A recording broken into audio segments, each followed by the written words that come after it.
اعوذ باللہ من الشیطان الرجیم بسم اللہ الرحمن الرحیم رب اشرح لی صدری ویسر لی امری واحلل عقدۃ من لسانی یفقہوا قولی۔ ریاض الصالحین حصہ اول، لباس کے آداب۔ قمیص، آستین اور تہمت یا شلوار، پیجامہ اور پگڑی کا کنارہ کتنا لمبا ہونا چاہیے، اور گھمنڈ کے طور پر ان میں سے کسی کو بھی لٹکانے کی حرمت اور بنا گھمنڈ اور تکبر کے لٹکانے کی اپریتا کا بیان۔ حضرت اسما بنت یزید انصاریہ رضی اللہ تعالی عنہا بیان فرماتی ہیں کہ رسول اللہ صلی اللہ علیہ وسلم کی قمیص کی آستین پہنچوں تک تھی۔ ابو داؤد، ترمذی، یہ حدیث حسن ہے۔ فائدہ: اس میں آستینوں کی لمبائی کی حد بیان کر دی گئی ہے کہ وہ پہنچوں تک ہونا چاہیے۔ حضرت ابن عمر رضی اللہ تعالیٰ عنہ سے روایت ہے کہ نبی اکرم صلی اللہ علیہ وسلم نے فرمایا، جو شخص بھی تکبر کے طور پر اپنا کپڑا زمین پر گھسٹتا ہوا چلتا ہے، اللہ تعالیٰ قیامت کے دن اس کی طرف رحمت کی نظر سے نہیں دیکھیں گے۔ یہ سن کر حضرت ابو بکر رضی اللہ عنہ نے کہا، یا رسول اللہ صلی اللہ علیہ وسلم، میرا تہبند ضرور ہی نیچے لٹک جاتا ہے، مگر یہ کہ میں بہت زیادہ اس کا خیال رکھوں۔ تو رسول اللہ صلی اللہ علیہ وسلم نے فرمایا، تم ان لوگوں میں سے نہیں ہو جو گھمنڈ کے طور پر ایسا کرتے ہیں۔ بخاری، مسلم نے بھی اس کا کچھ حصہ روایت کیا ہے۔ فائدہ: اس میں ان لوگوں کے لیے کچھ گنجائش ہے جن کی شلوار، تہبند وغیرہ غیر ارادی طور پر نیچے لٹک جاتی ہیں، لیکن ارادہ رکھنا اور اس وعید یعنی سزا کو معمولی جاننا بڑا جرم ہے۔ اس سلسلے کی تمام احادیث کو سامنے رکھنا چاہیے۔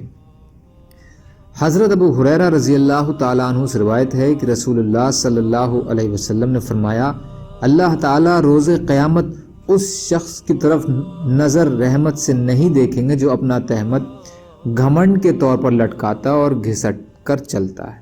بخاری اور مسلم۔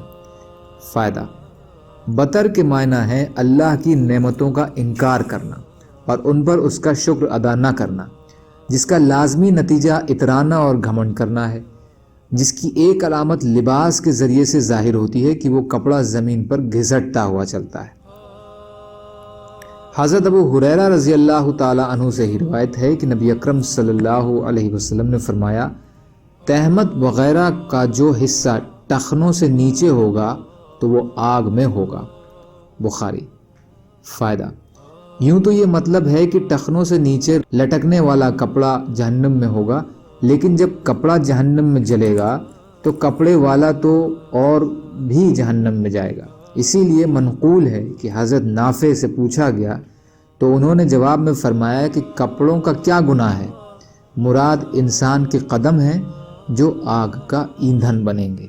حضرت ابو ذر رضی اللہ تعالیٰ عنہ سے روایت ہے کہ نبی اکرم صلی اللہ علیہ وسلم نے فرمایا، 3 آدمی ایسے ہیں جن سے قیامت کے دن اللہ تعالیٰ نہ تو کلام فرمائیں گے، نہ ان کی طرف نظر رحمت سے دیکھیں گے، اور نہ ان کو پاک کریں گے، اور ان کے لیے دردناک عذاب ہوگا۔ ابو ذر رضی اللہ تعالیٰ عنہ فرماتے ہیں، رسول اللہ صلی اللہ علیہ وسلم نے 3 بار یہی بات دہرائی۔ حضرت ابو ذر رضی اللہ تعالیٰ عنہ نے کہا، وہ نامراد ہوئے اور خسارے میں پڑے۔ اللہ کے رسول صلی اللہ علیہ وسلم، یہ لوگ کون ہیں؟